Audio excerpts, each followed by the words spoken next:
The meeting will come to order. Thank you all for coming out this evening. We'll start with the roll call, please. Iannarino? Here. Porter? Here. Kane? Here. Hahn? Here. Smolka? Here. Shukai? Here. Wong? Here. The mission of School District 15 is to produce world-class learners by building a collected learning community. Dr. Thompson? This evening we're going to be led in the pledge by some girls from Pleasant Hill School, and Principal David Morris will come up and introduce the teachers and the girls.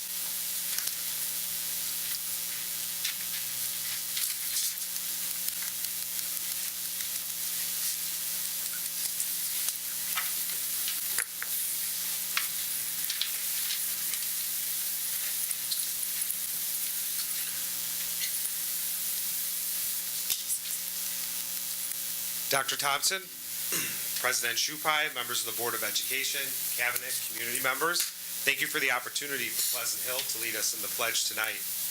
At Pleasant Hill, one of our goals as a staff and as a parent community is to give our students experiences in helping others locally and around the world. At Pleasant Hill, we take a week during the school year where the whole school participates in various service projects called Make a Difference Week. We believe that by showing children that they can be a part of making a difference to those in need is an essential component to their educational experience. To exemplify this quality, I have with me our 6th grade student leaders who are also part of our local Girl Scout troop. And they are Ellie Braun, Reagan, Leah Sheehan,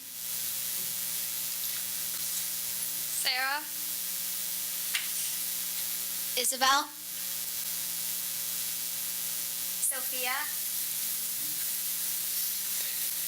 I also have with us our PTA parent and director of this program, Mrs. Laura Cometer, of our Make a Difference program, and special guests from a few of the organizations that this year we donated to and helped out. These students that I have with me have assisted with all of the Make a Difference projects in the past 3 years. They have done preparation, for special needs children and adults, veterans, and patients in multiple hospitals.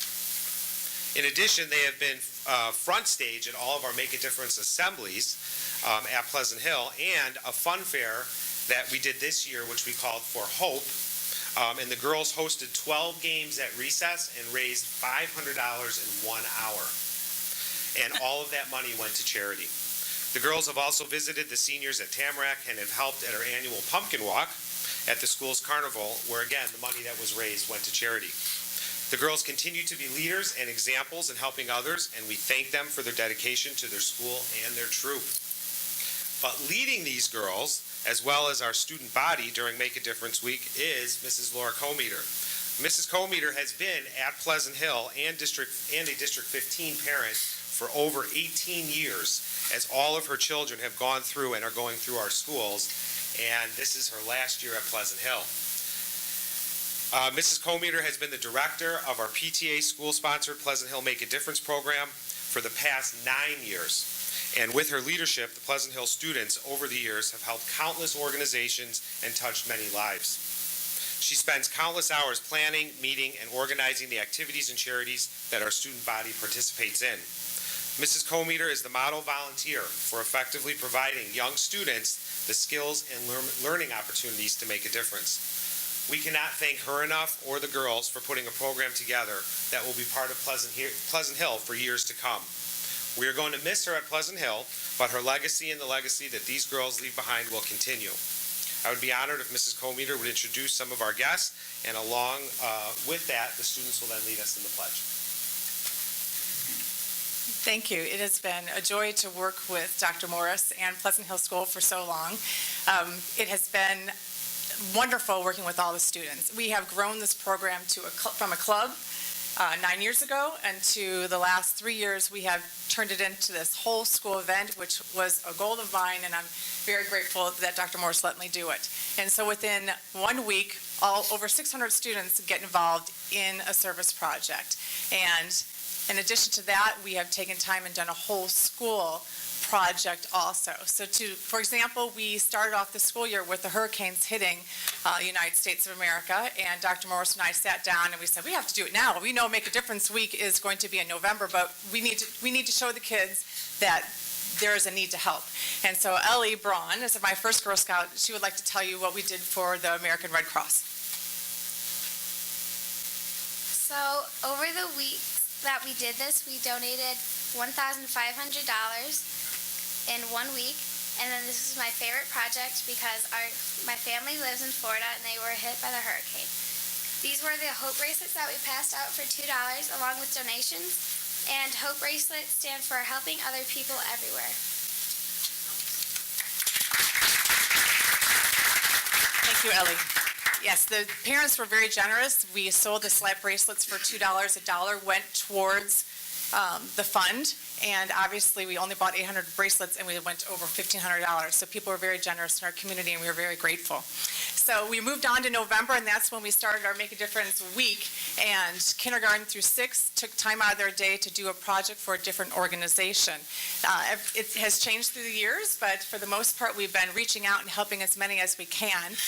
Kindergarten came together and helped with our Veterans Day Assembly, which was lovely, and they did Honor Flight Chicago, which honors all the veterans. They fly them out to Washington, D.C., and they get a wonderful tour of D.C. and a ceremony thanking them for their service. When the gentlemen and the women come home from honor flight, they receive envelopes with letters from family and friends and from students. And so our kindergarten, I know Reagan has the pictures of the cards right here. The kindergartners colored the front cover of the thank you cards to the veterans, and the 5th graders did, because they're American history, they wrote why they're grateful for their service. And it was a wonderful event. So 100 cards went up in the airplanes with the gentlemen and the women, and they were able to receive the cards, which is very heartfelt. And I was very happy we were able to help Honor Flight this year.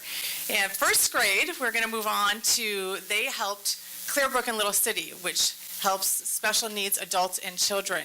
And we went ahead and made Thanksgiving decorations for their homes. And Mr. Marquis from Clearbrook would like to say how Pleasant Hill has impacted Clearbrook, and please welcome him because he was very welcoming. We can't thank everybody enough, especially the Girl Scouts and the students of Pleasant Hill. The difference that was made is phenomenal. Our clients know that they are included, which makes a world of difference. So thank you so much. Our 2nd graders did Palatine Food Pantry. We're blessed that we have them right down the road. And we had Julie Reiser come over and give a small assembly to the 2nd graders talking about the need for helping people in Palatine. The kids took grocery carts with all their donations during the Spirit Week and walked them down to Palatine Food Pantry, which tied into their curriculum. And then the kids got a tour of the building and realized how they filled the shelves that were empty, and then they came home, which was wonderful. The 3rd graders helped the hospitals. We've helped Ronald McDonald's Hospital, Lurie's Children's Hospital, and we also helped with a local family that alumni from Pleasant Hill. They had bone cancer. And so we have done fundraising for the hospitals. We did bears. We stuffed 100 bears one year for Ronald McDonald's, and it's been great to be able to give them games and cards and gifts for people that are battling serious diseases. 4th grade did Palatine Park District, and we helped with the Turkey Trot and the Halloween party these last couple years. Leah Sheehan is my Girl Scout. Would like to talk about her favorite event. At the Palatine Park District, we got ready for many different events. We helped prepare the Halloween goodie bags for the kids attending the party, and goodie bags for the turkey trot runners. We all enjoyed helping getting ready for a community event, and it really made a difference in our community. Our 5th graders went on buses also, and they went out to Tamarack, which is now Solstice Senior Living. And that was wonderful. They had the guests come down. We had 3 different stations. We sewed blankets. We made crafts. We honored the veterans because it was Veterans Day week. It was twofold. I think the kids loved being in there and visiting with senior citizens. They don't have a lot of visitors sometimes, so that was really heartwarming, and the kids learned a lot. And our last one, the 6th graders took a bus to Feed My Starving Children, and they raised their own money, and they donated their own money. And we have Sarah to come on over and talk about Feed My Starving Children. My favorite part of Make a Difference Week was when we went to Feed My Starving Children. We helped a lot of people all over the world who were hungry. And that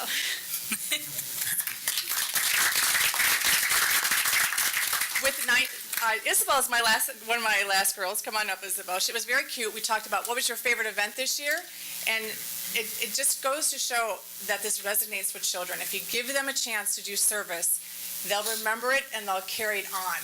I said, what was your favorite one this year? And Isabel goes, I liked Paws.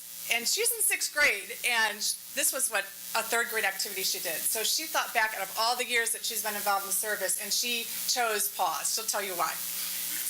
My favorite part of Make a Difference Week was Paws. Paws was beneficial because the students at Pleasant Hill were able to help varieties of animals feel safe and comfortable in their new shelters. Thank you. So everybody has a favorite. Mr. Morris already talked about the carnival. Sophia's going to come up. The Girl Scouts, it was a freezing day. It was their first day of snow, and it was so cold. We had 12 games on the recess, outside for recess. The girls had their hats on, and each had a booth with a parent volunteer to help, and Sophia will tell you why that was such a great experience for the school. I think Funfair for Hope was exciting to run.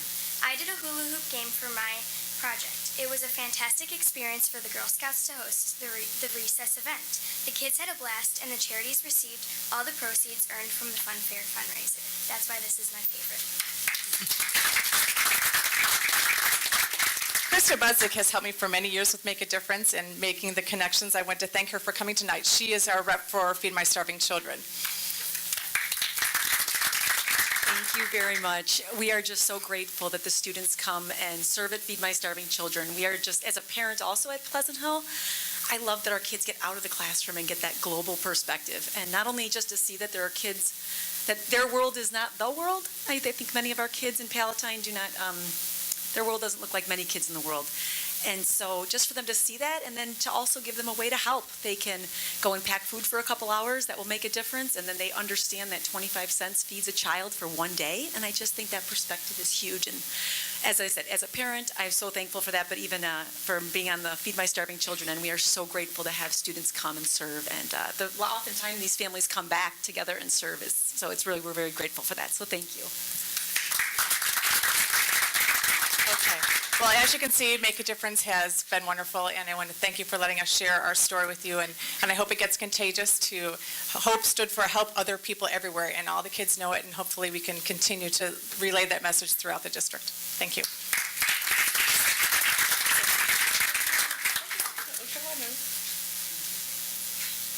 Oh, I'm sorry, Reagan. Oh, Reagan would like to share something. I'm sorry. Each November, Pleasant Hill has a Veterans Day Assembly. I've been a part of this assembly since I was in kindergarten, and I have always enjoyed it. I think it shows all of the vets who come that kids care and appreciate what they do. This has become a tradition at Pleasant Hill, and I am proud to have been a part of it.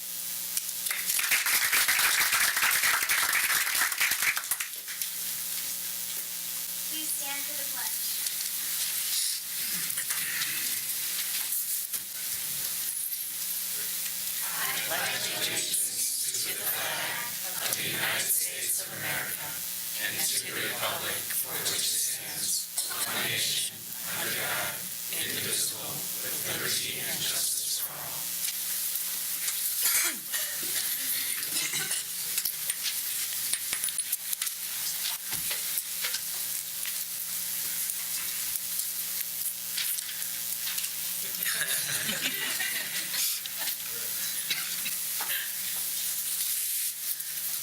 Thanks for coming tonight. Thanks.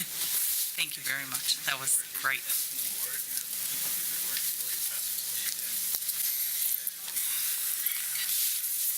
Thanks.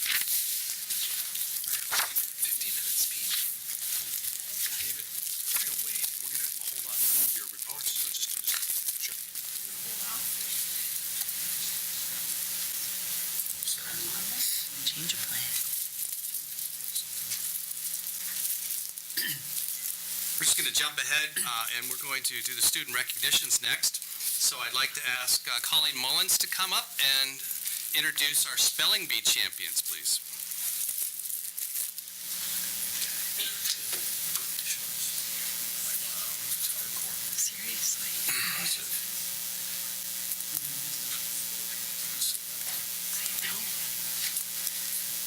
Good evening.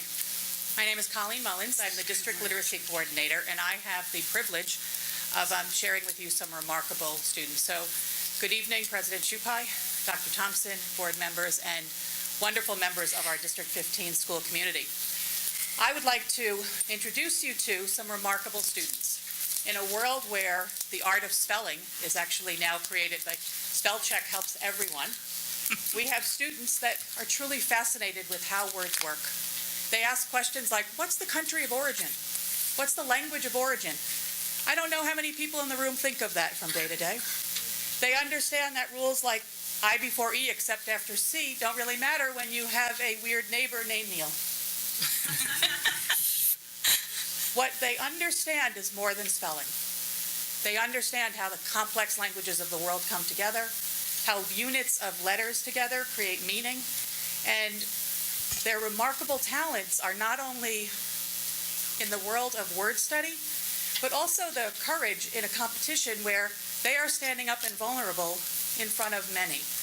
We held our district spelling bee on January 22nd in this building in the auditorium or the theater, and each one of these remarkable students put themselves out there. So before I even introduce them to you, can I please just have a round of applause for them for their amazing...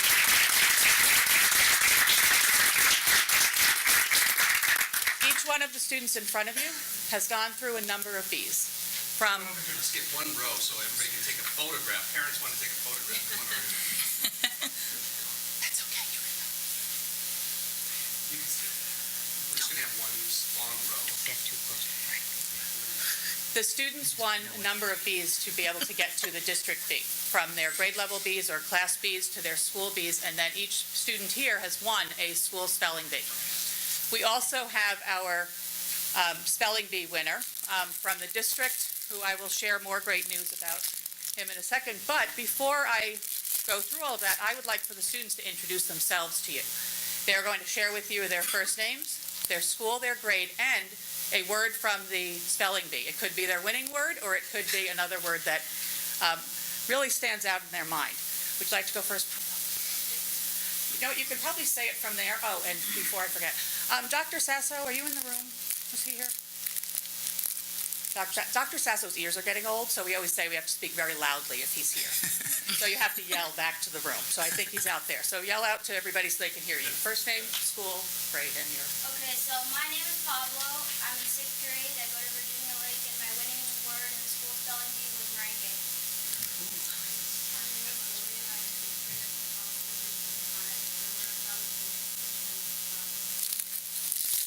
My name is Alden. I'm a 7th grader here at Walter Sunline, and my winning word for the school spelling bee was martingale. I'm Calvin. I'm from Plum Grove, and the word I thought was interesting from the school spelling bee was spiked nerve. I'm Samira. I go to Willow Bend Elementary. I'm in 6th grade, and my winning word was truculent. My name is Cynthia. I'm from Francie Whiteley. I'm in 6th grade, and I thought the word reprobate was an interesting word. My name is Martin, and I'm from Winston Campus Elementary, and I'm in 6th grade, and the word I won for the school spelling bee was individuals. My name is Thomas. I'm a 6th grader at Pleasant Hill, and I won on full lesson. My name is Joseph. I came from Winston Campus. I'm in 7th grade, and the word I won on was entrepreneurs. My name is Daniel. I'm from Jane Addams. I'm in 4th grade, and my winning word was tribulation. I'm Trinity. I'm in 5th grade from Kimball Hill, and my winning word was ricochet. My name is Jacob, and I'm a 6th grader at Thomas Jefferson Elementary School, and my winning word for the school spelling bee was endeavor. I'm Ashbeer from Lincoln Elementary School, and I'm in 5th grade, and my winning word for the school spelling bee was conspiracy. My name is Sunshine. I'm from Paddock. I'm in 6th grade, and my winning word for the school bee was railing. My name is Saida. I'm a 4th grader at Central Road, and my winning word for the school spelling bee was carrot. I'm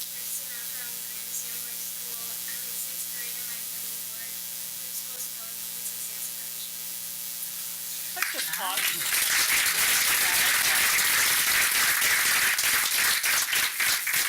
curious how many people in the room could spell 5 out of those words. We have remarkable students, courageous students, and remarkable word learners. So again, if we could give them a round of applause. I would also like to introduce you to Calvin. Calvin, if you could come up here. Calvin is our district spelling bee winner. And Calvin, where will you be on May 27th? I'll be in Washington, D.C. Calvin also won the regional for the state and will be going to the Scripps Spelling Bee in Washington, D.C. on May 27th. Thank you very much. Please take a bow, each one of you. You deserve it. And Dr. Thompson has a very unique and special gift for all of you, the pen, the magical pen. You can find it. Thank you for coming tonight. Congratulations. Yeah, it's a good, Board of Education, thank you. Congratulations. Thank you. Thank you. Congratulations.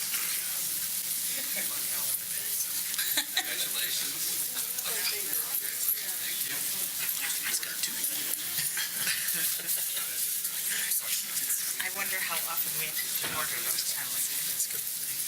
Just the, the whole town. Got 3 of them. I always got one from PTH. Hi there, how are you? Good, how are you guys? I'm doing great.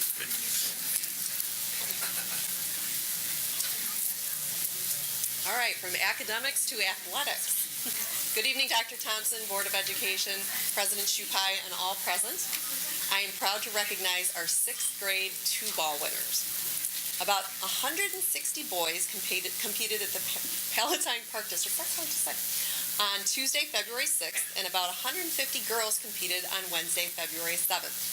We had 2 divisions, large schools, which include Hunting Ridge, Lake Louise, Lincoln, Paddock, Virginia Lake, Pleasant Hill, Jane Addams, and Central Road. The small schools division consisted of Kimball Hill, Thomas Jefferson, Marion Jordan, Winston Elementary, Willow Bend, Sanborn, and Whiteley. 2-ball is an event where 2 students have 2 one-minute rounds where they compete for different points that are marked on a basketball court. Students need to pass their partner after the shots and move around to the court to the different spots. They can earn bonus points for attempting shots at each spot, and they are very careful not to travel or double dribble. Spots can be worth 2, 3, 4, or 5 points depending on the distance from the basket. Both rounds were added together for their final score. It was an exciting and positive event for parents, teachers, administrators, friends, and other spectators of the 2-ball competitors. The students put a lot of time with their intramural coach to practice their basketball skills and to work with their partners. Congratulations to all of the participants, and at this time, their PE teachers are going to introduce their winners. Good evening. I'm Andrea Rodino. I'm the PE teacher at Frank C. Whiteley, and I am proud to introduce Armand and Johan. They won with a score of 107 points.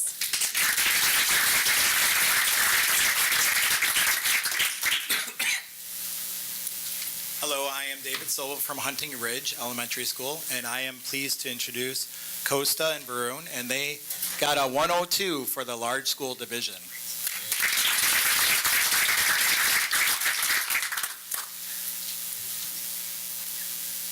Good evening. Mike Duffy from Marion Jordan. This is Haley and Bryn from the small school division, and their score was 80 points.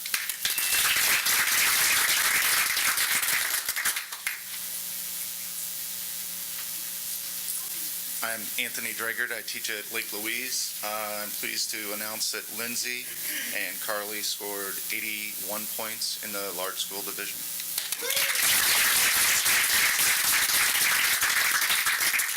All right, congratulations to our 2-ball teams and to the students who participated in the exciting event, and special thanks to the PE teachers for their time and effort in preparing your students. Congratulations.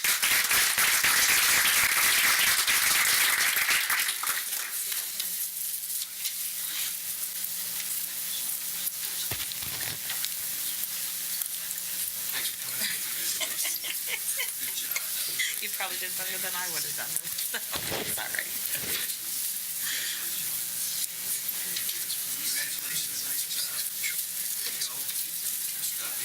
What time game?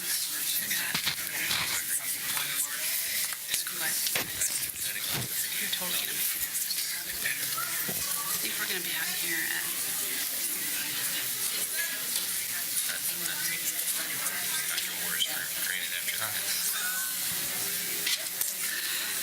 Is Len here? I don't see Len. I'm going 8:10. We didn't really do this, but you should have, Mr. Border and Mr.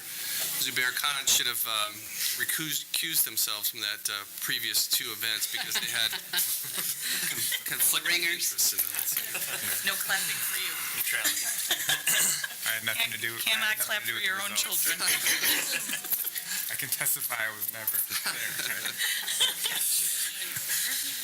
Dr. Morris, Mrs. Grosh, thank you for waiting. We're glad to have you here tonight. Thanks for coming and sharing a little about your schools. I'm all warmed up now, so I'm ready. Dr. Thompson, President Shupai, members of the Board of Education, thank you for giving me the opportunity to talk a little bit about Pleasant Hill tonight. Myself, I just got my doctorate in December, so after that, I thought life would be more time, but no. It seems like that time is something that, for me, myself, it's amazing when I look back to share with you just a real brief, my personal history, how many years I've been a principal. So I've been 6 years at Pleasant Hill as the principal, and prior to that, 4 years at Jane Addams, and then 4 years in a different district prior to that. So a little bit about Pleasant Hill. You know, over the last 6 years that I've been there, our enrollment numbers have hovered right around about 590, 598, and that was due to some other programs that we had at Pleasant Hill. But we do have new construction going on around Pleasant Hill, as well as I'm seeing a lot of our previous generations of families moving out, and new families have been moving in. So currently, we're at about 633 students at Pleasant Hill as of today. We have 20 sections of regular education classes. We have 2 a.m. kindergarten classes and 1 p.m. section of kindergarten. And we house 2 of the district's gifted programs, a 3-4 multi-age class and a 5-6 multi-age class. At Pleasant Hill, we have a wonderful and talented staff that provide our students with an exciting educational experience. Our school improvement focus this year, as a staff, we looked at areas that we wanted to improve on, and as a staff, we decided that this year we wanted to focus on literacy and really dig deep down into that literacy and look at inferencing skills. We also are a PBIS school, where we recognize our students with PAWS, Golden PAWS, and as of 3 weeks ago, Mystery PAWS. Yes. For exhibiting responsible, respectful, and safe behavior. One thing that is unique to that program for us is we actually have a teacher that plays the part of Captain Cougar. And the kids love that, trying to figure out who that is. And sometimes I'll put the mask on, and they'll think it's me, and then he'll put the mask on, and they'll say, wait a second, especially the younger kids. It's really great. And we also have a teacher that plays our mascot, which is Scrapper. So that program is going really well for us, and the kids are really into it. Providing enriching opportunities for our students is one of the areas that our teachers and program assistants provide to extend student learning. We have teachers that do assemblies. The teachers do the assemblies. One teacher does a whole assembly on the history of the light bulb and electricity.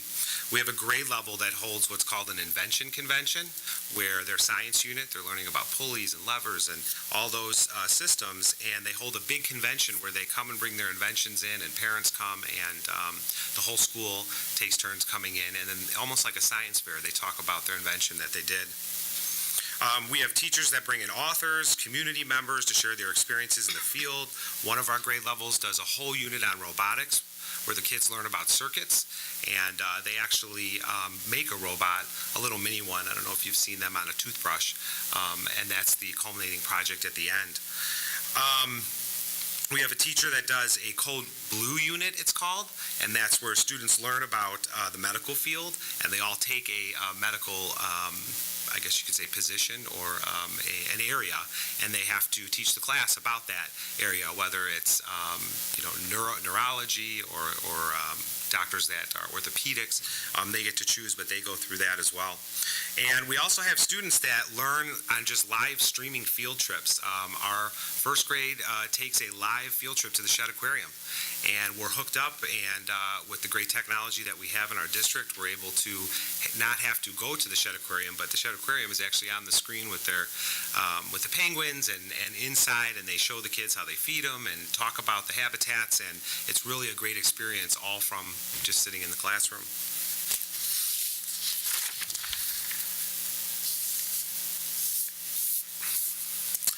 At Pleasant Hill, we also value the importance of extending our students' learning and educational experience outside the walls of our school. As a staff, we always talk about, and as Laura Cometer mentioned too, how can we expose the kids to other things that are going on outside of Palatine or outside of the world? So we take real pride in providing field trips that really provide these experiences. And some of those unique ones that we take, one of our grade levels every year goes on the architectural tour downtown in Chicago. We also go to a lot of plays and musicals that relate to the books and the curriculum that we study. We visit museums both locally outside the area. We do interactive field trips. We try to find places that do STEM and science.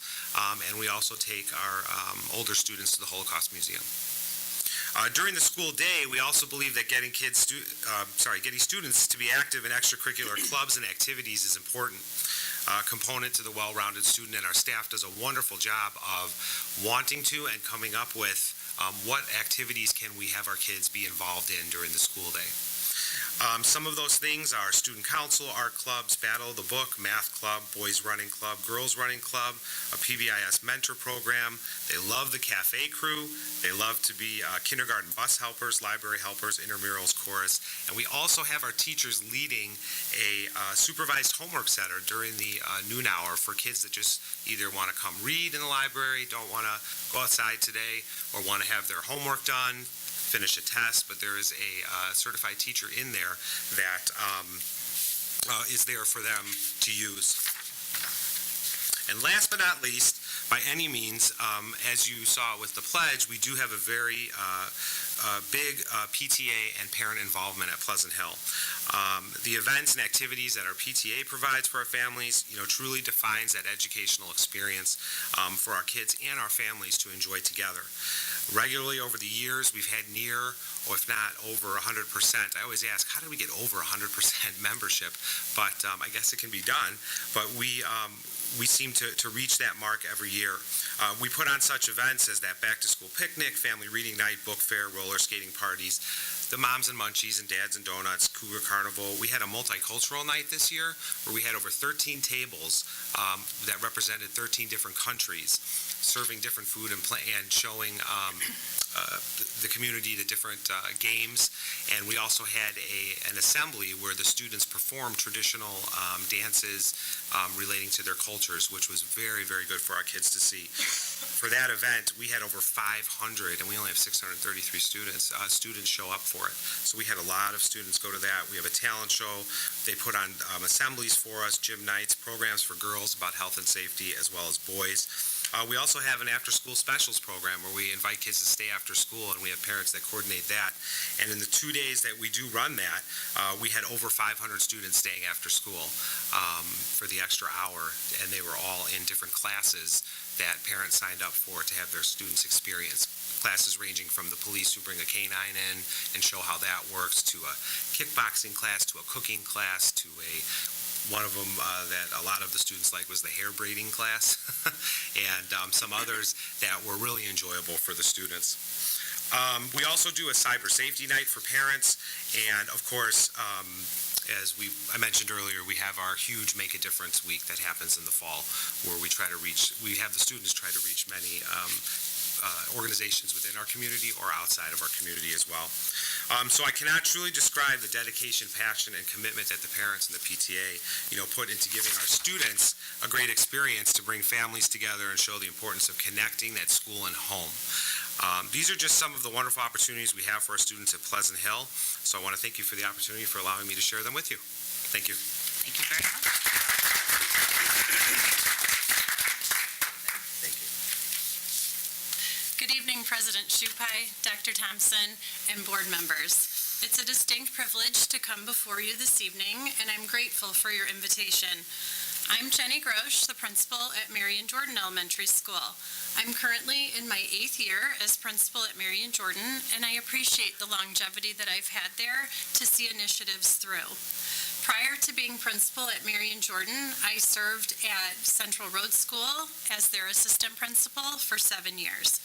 My teaching experience at grades 1st and 3rd were conducted in a neighboring district. When I was a 7th grader, my family moved to the Palatine area. I enrolled at Plum Grove Junior High and went on to Fremd for high school. My family continues to be rooted in the schools of the Palatine community. Marion Jordan is the smallest elementary school in the district by enrollment. We currently welcome 469 students each day. While all of our students arrive and depart by bus, the school has a very close-knit neighborhood school feel. We typically have 2, sometimes 3 sections of each grade level. Over the course of their years with us, both students and staff get to know one another very well. We function as a large family with everyone focused on and committed to the success of all. Within our student population, we have 427 general education students in grades K through 6, including both a 3-4 and a 5-6 multi-age self-contained gifted classroom. We also serve 42 special education students in both the SIP and SEAL programs. SIP, which stands for Structure for Independence, is a district-wide program that serves students who are moderate to profoundly impacted by autism or have various developmental delays. We have increased from 3 to 5 sections of the classrooms in the SIP program over the past 3 years. The students in this program communicate, learn, and function in different and often non-traditional ways. Having the program span the number of years it does allows us to see the students grow and learn over time. In addition to the academic curriculum, these students receive a large amount of support from related service personnel, including speech and language therapists, occupational therapists, physical therapists, and social workers. The students also have weekly sessions of art, adaptive PE, and music therapy. The SEAL program, whose acronym stands for Social, Emotional, and Academic Learning, is a self-contained classroom for students who require additional social and emotional supports throughout the school day in order to meet with academic success. A great deal of social work is embedded into the program so that the students are available for academic learning. Both of these programs require specially trained certified staff and the support of a number of program assistants. It is the inclusion of these 2 programs at Marion Jordan that make it unique among other schools in our district. It has always been a goal at Marion Jordan to not only provide space for these programs, but to ensure that the students and their families who pull from all across our district feel included in our school community. General education students serve as buddies in PE, at recess, and for academic areas such as reading.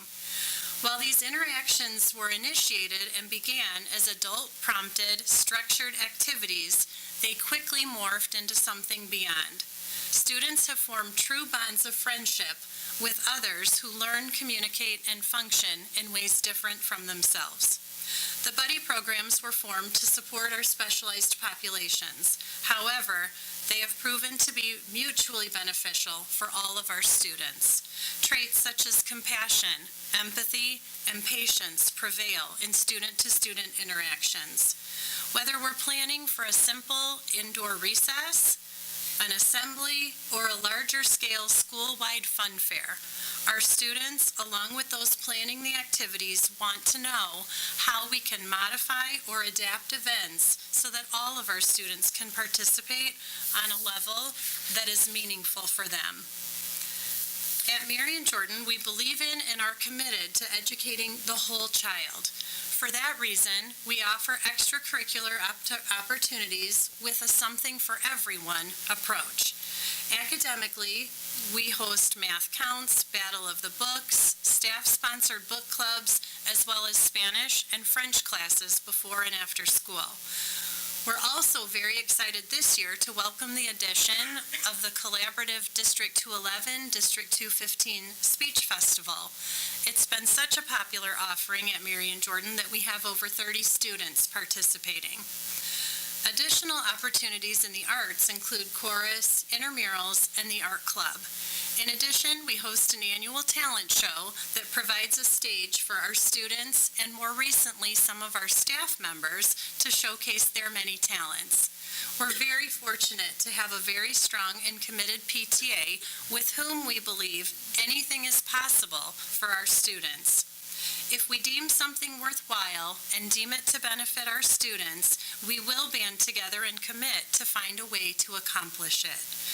In addition to providing children with an academic foundation, we believe it is our responsibility as adults to guide our students toward understanding the value of giving back to our community.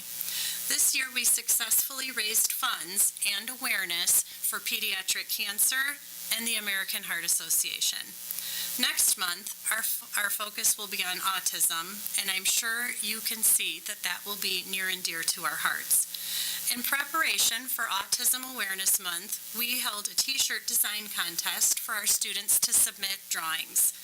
The t-shirts will be sold to raise funds for Northwest Community Hospital right here in our community. Specifically, the funds will go toward newly created waiting and treatment areas that have been specifically designed to serve members of our community with special needs.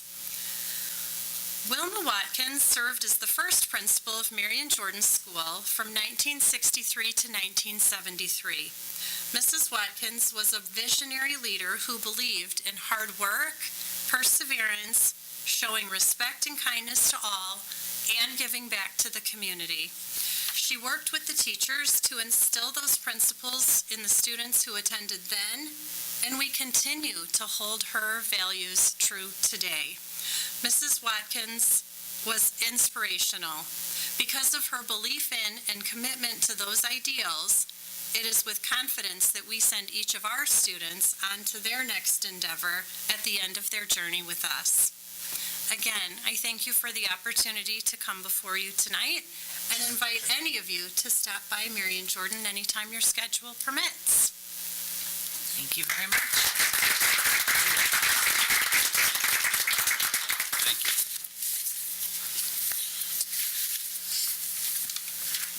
Okay, I think we're back in my section and to the bullet 302 for my report. Tonight I want to talk quickly, just to give you an update about our goal to examine our boundaries and to see if there was any way to provide full-day kindergarten for our students. I've been in consult with some firms that provide this service. They do demographic studies. They make enrollment projections for years in the future.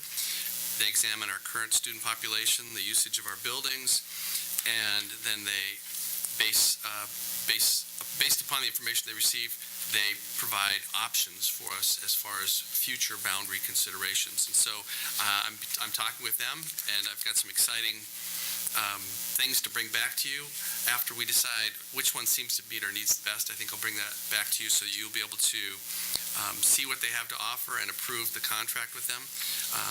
But I think we'll be beginning the work with them in the very near future. I also wanted to make a quick report on our food allergy committee. As you remember, we had some people share some interest in examining our processes and our procedures with lunchrooms and other things we did as it relates to our students that have severe food allergies. And I wanted to just let you know that we've had some meetings. The meetings began in November. They were led by, the chair was Dave Barnett, and we had also our Assistant Coordinator of Health Services, Karen Floor, who was helping with that. We had community members, teachers, PTA representatives, administrators, people from Nutrition Services, Transportation. We had social workers and health services represented at that. They have been looking at inclusive practices and social emotional wellness They've been examining procedures and practices in the cafeteria. They visited some schools to see how they functioned. They looked also at our instructional activities. They've examined parties and celebrations, and they look at ways that kids can socialize and have interactions and still keep kids safe with food participation. And they're working on creating a video with some of our students that will help us with informing and instructing kids and parents about severe food allergies and how we can better accommodate those kids. So they're looking to enhance the safety and consistency at all of our schools. The task force has been working hard, and they plan to come back to our May meeting and with some recommendations, and they'll also be providing some revisions to our resource guide for supporting students with life-threatening allergies as a part of our ongoing work with that. So good work that they've been doing, and I'm excited to see their presentation in May. The last part of my section is really just a follow-through with our 2016 goal that was to examine our nutritional offerings to our kids to see if we could make them healthier, more appealing, and also culturally sensitive to our student population. And that committee has been working hard, and I provided you with a list of the things they've been working on. They've made some nice accomplishments. They've modified some menus. They've done some marketing to better reflect the healthy nature of the food. They're looking into creating an app for parents so that parents have information about the nutritional content. This will, I think, dovetail with our food allergy committee. It'll be nice for parents to be able to see all the items that are in the menu items on this app. We've increased our number of vegetarian options this year. There are several of our students that have chosen to only eat vegetarian or eat vegetarian on a regular basis, and we've increased the numbers of those. We've also done some things about reviewing our existing a la carte menus through an outside consultant. That's in progress. We've been working with Kansas State University to help us with that. We also had, Bobby had some flavor stations where she had some kids taste some things, and she got some feedback from them at 4 of our schools, and I think we're going to expand that in the future to get more feedback from kids. But we've got some good work ahead of us, I think, and they're going to continue to work on that. We have a survey that hopefully you've seen and responded to that's just been out recently, and we'll use the results of that survey to help us move forward in the future. There's also going to be a student survey in grades 3 through 7, and that should be given to the kids in March or April. So good things happening in that committee as well, and I think towards the end of this school year, we should have a report from them on their findings and the steps that they've taken. So that's it for my section. Excellent. I have a quick question on the survey. So did you say that the survey will be given during school to children? That's the plan, yeah. Plan? 3rd through 7th grade students will take it in school. Great. So I won't push my son to do it at home. All right, that's it? Yep, that's it. Great. May I have a motion for the reading and acceptance of minutes, please? I make a motion to approve the minutes from the following meetings of the Board of Education, February 21st, 2018, regular Board of Education meeting as presented. Second? Second. Discussion? Roll call? Iannarino, Aye. Porter, Aye. Kane, Aye.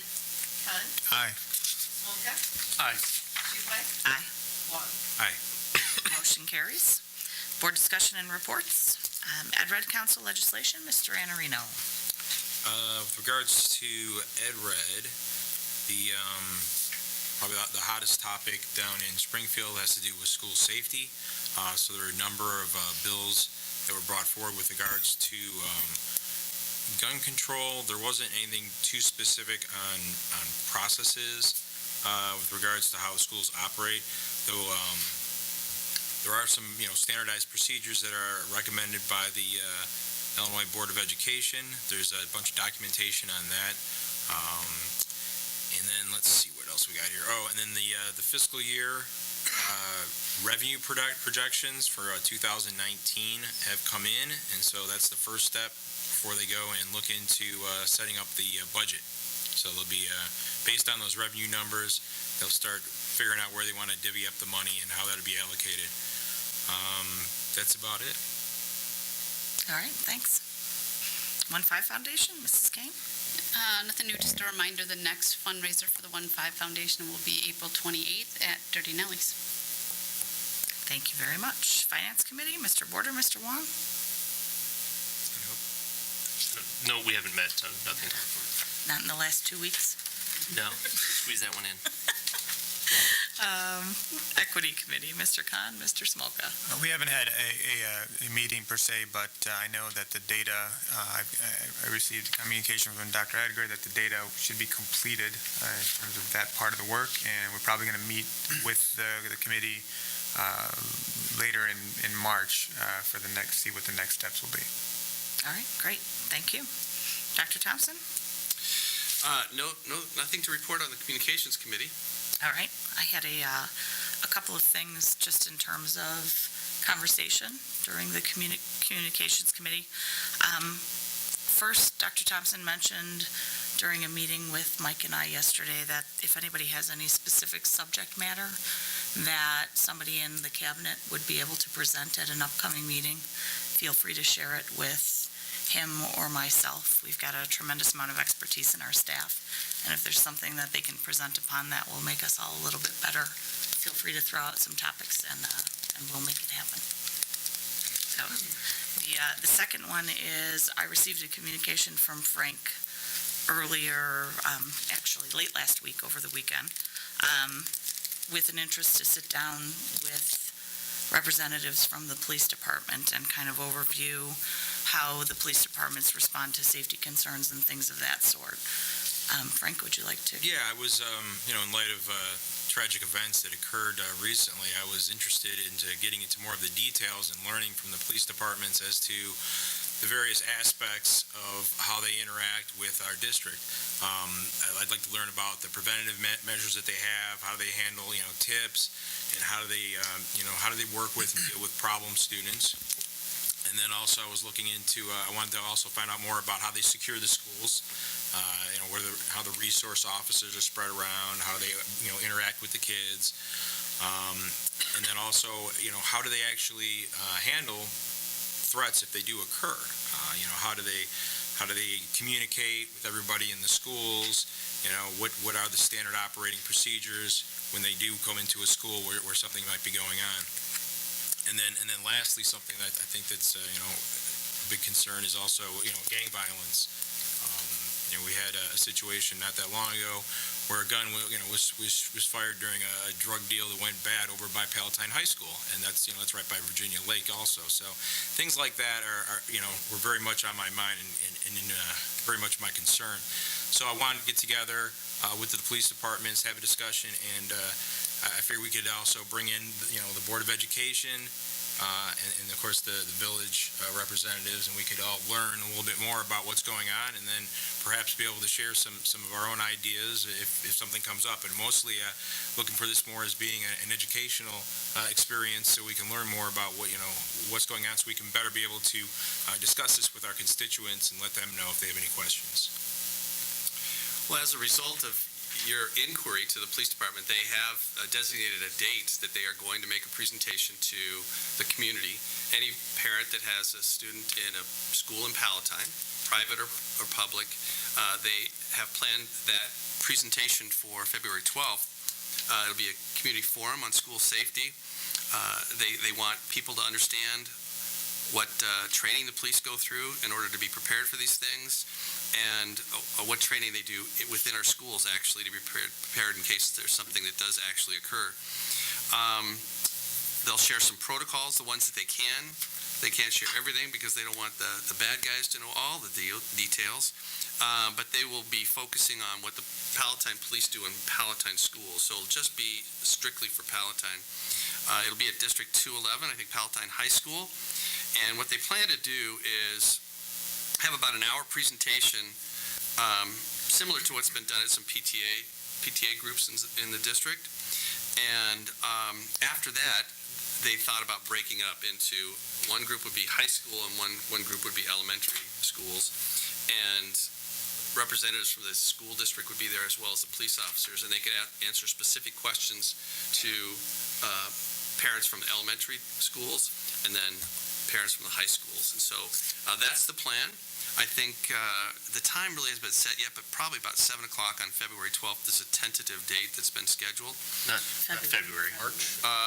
March 12th, thank you. April 12th? It's getting better and Yeah, better. April 12th. April 12th, yeah, thank you. I'll let you know, April 12th, that's what it is, yeah. You hear us giggling on the February.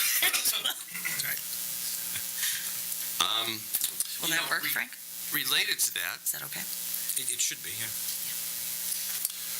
Related to that, our district safety committee meets regularly. Representatives from the police and fire department are members of that committee. They met recently and they discussed ways that they could make the schools safer. They talked about some steps that they might be able to take. They looked at building configurations. They looked at some products that are on the market that might be something that could be considered. But this group meets basically almost quarterly or even more frequently than that, and they examine every aspect of schooling to make sure that we've done as much as we can to keep kids safe. And so that is a part of your Finance Committee report here, because Mr. Damchek wanted to let you know that if the Safety Committee recommends doing some things to some buildings, it's going to cost us some money, so they want to make sure you're aware of that. I also wanted to talk quickly about what happened on Monday. Sunday night at about 11:45, I got a phone call from Dan Cates. Dr. Cates communicates very well with our district. We work really well hand in hand. I also got communications from the chief of police, has my cell number and my personal home phone. And so they let me know about this social media buzz that was out there about a possible threat at Palatine High School. They quickly did their investigation, and in the early hours of the morning, police chief let me know that the threat was unfounded. There was nothing to worry about. School should go on as usual. And so we were able to proceed with having school without having to take any steps that would have necessitated some things at school. Some of our schools in the nearby area, just out of a sense of making sure people felt assured, took some steps. They brought kids in the morning. They didn't leave them outside. They kept kids in from recess, just for appearance sake. But the chief told me that this threat is absolutely unfounded. We've found the source of it, and it was we know exactly why it was sent, and we went to the student's house. There was nothing there. There was no basis to any threat whatsoever, and so the safety of children were never at risk as a result of what happened on Monday. And so I need the board to know that we're always in close communication with the police department. We take their lead. And the chief had sent out information through Palatine High School and through the police department that there was no threat. We at that time decided, should we send more information out to parents, or was that sufficient? That there is no threat, the police department has said it, 211 has said it. We made the determination that was enough information going out to parents, and we'd taken care of the situation. There were a few parents that were upset about that, and so we have set a conference to debrief tomorrow with all the principals and other people involved. Should we have done something differently? And so we'll examine that to see if our processes could be improved. But at that point, because the information had gotten out from the chief of police and 211 that there was absolutely no credible threat, we made the decision at that time not to really do anything more and heighten people's fears. On that same subject, Dr. Thompson, there is a process and a procedure that's in place at this point that you guys follow as far as informing people. I know, if the choice was to put the information out there and inform parents, Morgan would have had the opportunity to use the emergency alert system. And yes, absolutely. So we do have procedures that are in place, or processes. We have the products, the procedures, yes, all that's done. All right. That was a concern that was raised, that as a group, those processes don't exist, and I did not believe that to be true. No, we definitely have those. We made the conscious decision not to, just because we felt the message had already gotten out from the chief of police in District 211. So, April 12th, and I'll get you more information as the specifics come out on that, but I think that could be a very helpful presentation for all the people who live in Palatine. And just to reiterate what Dr. Thompson said about not sending that message out there and getting everybody whipped up into hysteria, the information that did go out to the 211 parents, it actually did cause mass hysteria. Everybody got very riled up, and actually they probably had about 70% of the kids not show up to school at Palatine High School, even though there was no threat, and that's what the police department told everybody, but parents still kept their kids home, or they just left, because a lot of the kids left because there weren't very many kids at school. So the teachers weren't even teaching all day long. So I think that was the right decision, because, you want to get everybody all worked up when it doesn't need to be. But, our police department goes and investigates thoroughly those threats. So they went into this kid's house. The kid that was responsible for the social media, they went into his house. They checked, do you have any guns? Do you have any, they checked his computer. They did all that before they said this is not a credible threat. So I think it's a matter of trusting the police department that they're doing their job correctly. I mean, you have to have faith in them to a certain extent, especially when they're sending out emails at midnight. You know they were looking into it, and they're all over it. Midnight on a Sunday. Yeah. But that was a great suggestion, and I think it's turned out that we're going to have this forum because of that, Frank. Thanks. Thank you, Frank. Anybody have anything else that's off topic? All right, I have one more thing. I think that everybody, for sure all of us are aware, and most of the people in the room are aware that we have just commenced our strategic planning process, which is something exciting that is on the list of things to do for this year. The intention of the strategic planning process is to put a solid, viable future plan in place for the district, and the idea being that we will have a plan, but it will also be fluid enough that as things adjust and change, we'll have the ability to morph the plan so that we can be responsive to the community, to changes to our students, and fulfill the mission and the goals of the district, which is, of course, to provide a fantastic education to children. On the subject of the strategic plan, Morgan's already held a number of focus groups that she utilized to start getting some value propositions and different aspirational values, as she calls them, which simply put are the things that we aspire to be. And we've gotten some responses from in person on that. We do have the intention of doing some future community work, and when that has been decided, we'll put it out there so that we get continued feedback from the community. Many people have received the survey. If you haven't responded yet, please do. If you did not get a copy of the emailed survey with regard to aspirational values, it is on the district website, so you can respond to that yourself or pass it around to people. We're looking for involvement of anybody that we can get that lives in the district. And as we move forward, I'm sure we'll hear much more. And finally, we're going to have a very exciting Facebook Live chat session. Dave Border, myself, and Morgan Delac on this Friday, between 12 and 1. So if you tune in, you can shoot us questions and see if you can stump us. Not too hard. But it will be interactive to that extent. And if you're not free from 12 to 1 to watch us scramble in real time, you can watch afterwards.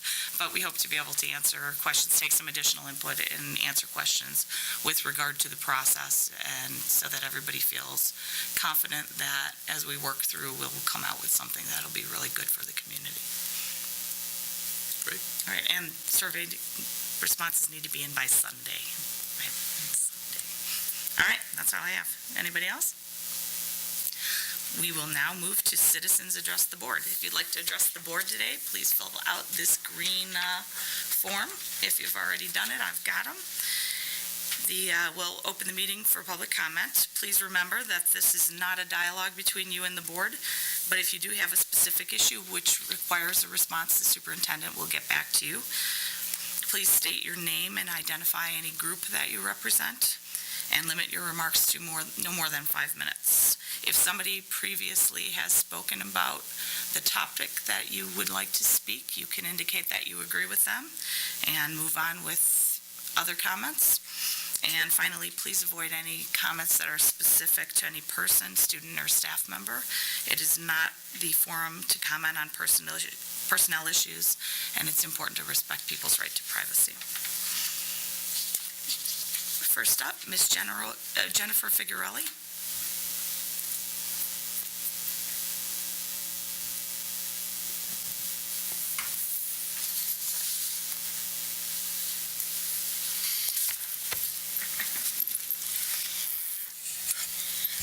Good evening.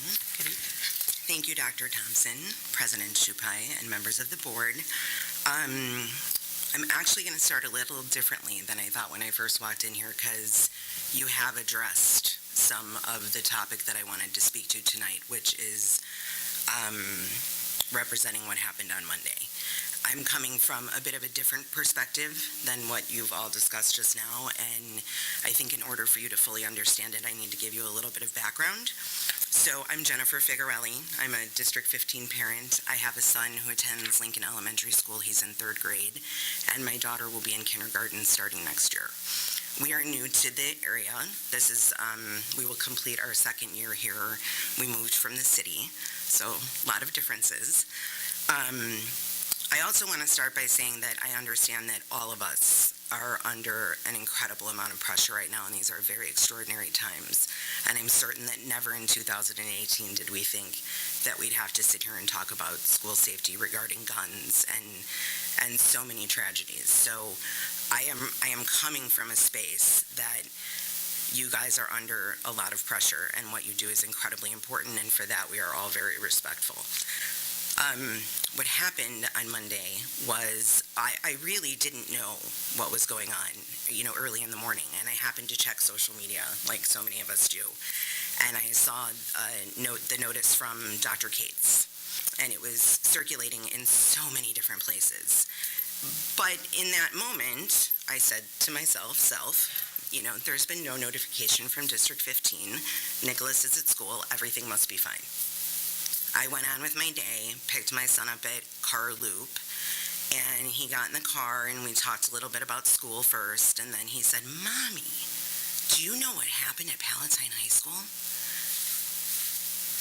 And I paused, and he said, "So there was a bad person, and I think the bad person told some lies.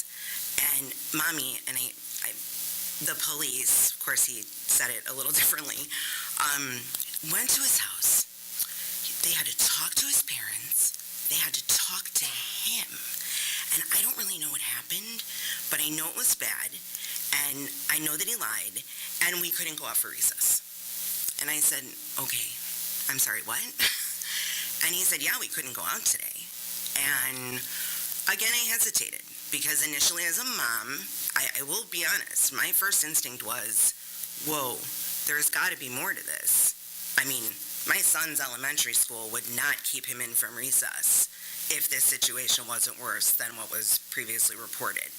Initial thought. So I did my due diligence as a mother would. I went home and called all my friends. And I said, do your kids know the same thing? Were they told about the incident at Palatine? Because my husband and I had not yet made a decision as to whether or not we were going to tell our 9-year-old. Most of them were not told, the kids. However, we all then knew that the kids were kept in for recess. My perspective on that, again, coming from a parent, had I received a message from the elementary school district in the morning that stated all of the things that you just said, Dr. Thompson, that you knew it wasn't a viable threat, you had talked to the police department, schools were safe, please don't worry, perhaps we're going to make the decision to keep your kids in at lunchtime just out of a precautionary measure, then never would I have had the reverse situation where even if it was only 5 minutes that I felt incredibly alarmed and I felt for a moment that my kid was unsafe, it just wouldn't have happened. A consistent message would have provided all of us that feeling of calm when we picked up our kids and found out that they didn't go to recess or, out for recess. So I've also continued to do some other stuff. Again, new to the district, I don't know how communications work. I'm ever so aware that if you do have a safety plan in place, which I'm certain you do, it's not for us to know. It shouldn't be for us to know, because if you publicize it, then our kids aren't safe. I get it. But I do wonder, you mentioned the safety team.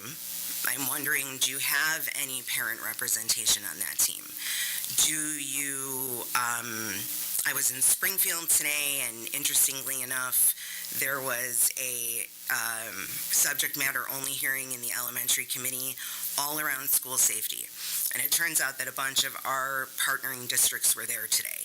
And so it was really a great discussion, and it was really interesting for me to hear from these districts, one of which was an elementary, who talked about, social and emotional well-being and the use of their school psychologists and the use of their counselors, and the fact that they have an anonymous online bullying system so that if children hear anything but they're afraid to say it, they can address it in that other way. And every one of them stressed that absolutely none of this will work if we don't engage the broader community, which is the police department and the fire department and all of the other places you could think. But what struck me was engaging the parents.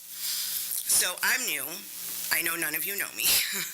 But I'm also here with other people and people who are like-minded like me and obviously concerned about this, as we all should be, whether we want to be or not. It's a reality. So I would ask that you make note that we're here and that you do reach out to us and that we figure out a much better way of partnering so that you can communicate with us and we know that we can do the same with you.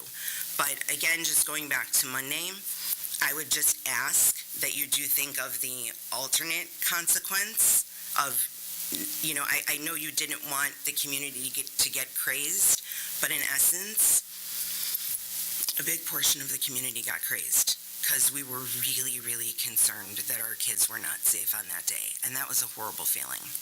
So if there's any way I can help, all of my information is here. You have it.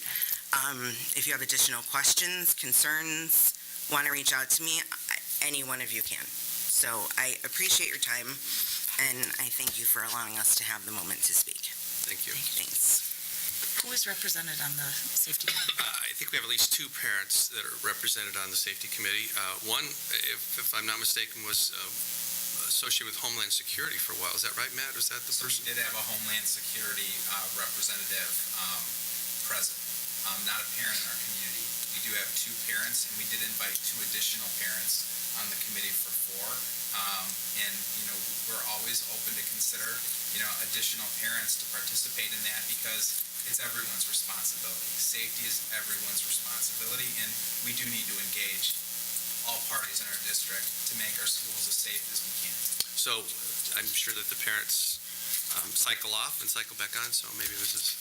Ugarelli would like to be considered in the future. So good suggestions, though. And we'll certainly take those into account when we do our debriefing tomorrow. Yep. Thank you.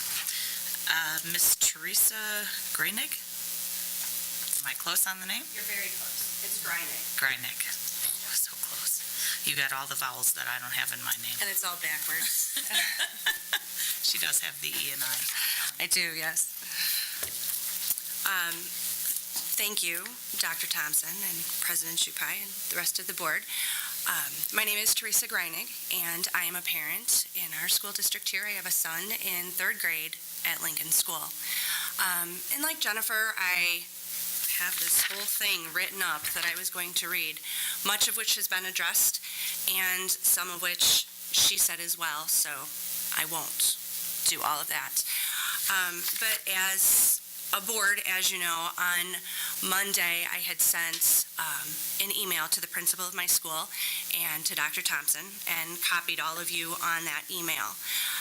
I did receive immediate communication from the principal at my school with an apology that there was not communication, because she too had realized that in not communicating to parents over the events of Sunday evening through Monday at Palatine High School kind of sent a lot of chatter out to the community and worried a lot of parents. My bigger challenge was with the response that I had received, Dr. Thompson, from you, stating that we had discussed this issue, just as you said a little while ago, and that you landed on not sending out the information. I'm a person who communicates. I think we as a board and members of the community with students need to have a very fluid measure of communication. And as Jennifer said, in not communicating that to the level of the elementary student parents, all we had to go on was all the inaccuracies of social media.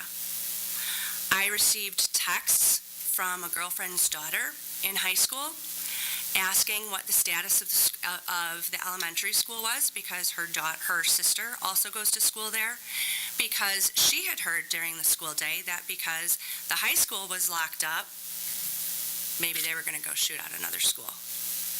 So as a parent, I'm at work, I'm getting these calls and getting these texts, hearing this information from students who are attending the high school, who had been told they were safe. And I've got nothing.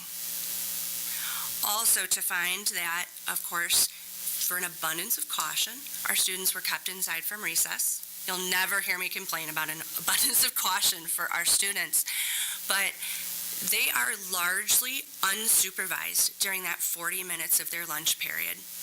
And the conversation that those kids had over what was happening in the world around them, no third grade student should have to wonder if they're safe in their school at that moment or if somebody's going to come and shoot them up. There was no information even given to parents other than, like we said, the social media that was out there and all the inaccuracies that were in it, with or without the police statement. I really, really disagree to the statement that sometimes less information is more. I will kind of stop rambling here. I was going to close by saying again that this is obviously uncharted territory for all of us, and we do need to address, and I'm grateful to hear that it does sound like it is happening, the possibility of actual threats to our students. We need to discuss the possibility of our elementary and middle school students participating in the upcoming walkout, how that might be handled. And it sounds like there's a committee that might already be in place, but to discuss the ease of access through the front doors of our elementary schools. It's so easy. I mean, I can walk into my own elementary school because they know me, but it is so easy to walk in the front door of any of our elementary schools and not be questioned. It's kind of a scary thought. Again, some of these policies exist, some of them don't. It sounds like if they don't, we've identified some of that and we are currently developing them. But I am here today, as well as others, also to let you know that should you need input, should you need assistance, these are all of our children. We need to be well prepared if an actual event does happen. So, thank you for your time. Thank you, Jennifer. Thank you. Thanks for taking the time to come. I think it goes without saying that we all think that safety is the number one priority in our schools. If our kids don't feel safe and comfortable, there will be no learning that's happening there. So you can be confident that that we'll be talking about it, and I have supreme confidence that Dr. Thompson and his team and the safety committee are doing the right thing, and we've got some oversight to be part of that and make sure that we're in agreement. So, thank you. Thanks for sharing. We appreciate it.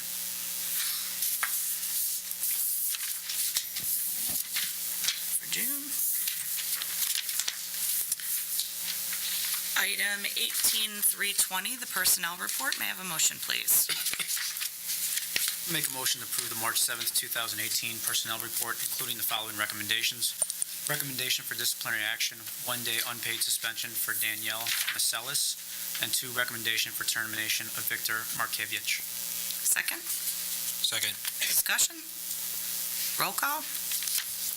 Porter? Aye. Kane? Aye. Con? Aye. Smolka? Aye. Shuhei? Aye. Wong? Aye. And Reno. Aye. Motion carries. Item 18-321. May I have a motion, please?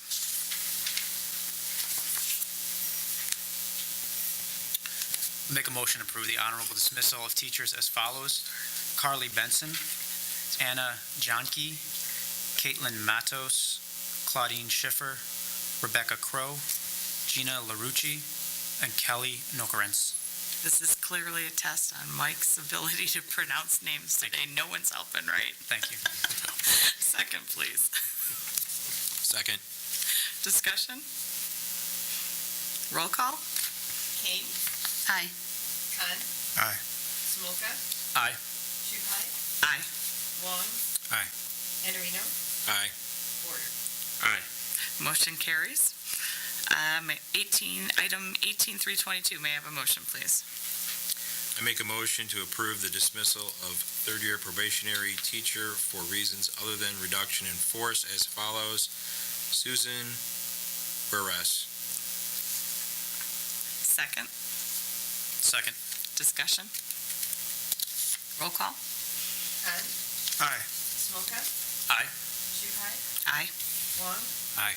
And Reno. Aye. Porter. Aye. Kane. Aye. Motion carries. Item 18-323. Motion, please? I make a motion to approve the healthcare renewal 2018-19 medical, dental, and vision rates as recommended. Second? Second. Discussion?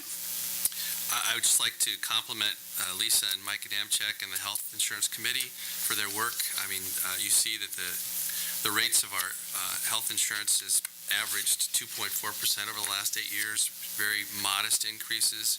The national average is 6.5 or higher, and next year we've got a 2.9% increase. So they're really saving the district money and working hard with the committee to do the best job for the district. So I want to thank them for their hard work. Thank you. Anybody else? Roll call? Smolka? Aye. Shuhei? Aye. Wong? Aye. And Reno. Aye. Porter. Aye. Kane. Aye. Con. Aye. Motion carries. Item 18-330, the consent calendar. Would anybody like to remove anything? Nope. May I have a motion, please? I make a motion to approve the consent calendar as presented. Second? Second. Roll call? Shuhei? Aye. Wong? Aye. And Reno. Aye. Porter. Aye. Kane. Aye. Con. Aye. Smolka. Aye. Motion carries. Dr. Thompson, any correspondence? We had no correspondence and no impact fees during the last 2 weeks. Beautiful on no correspondence, too bad on no impact fees. May I have a motion to adjourn, please? Make a motion to adjourn. Second? Second. All those in favor? Aye. Aye. Meeting is adjourned.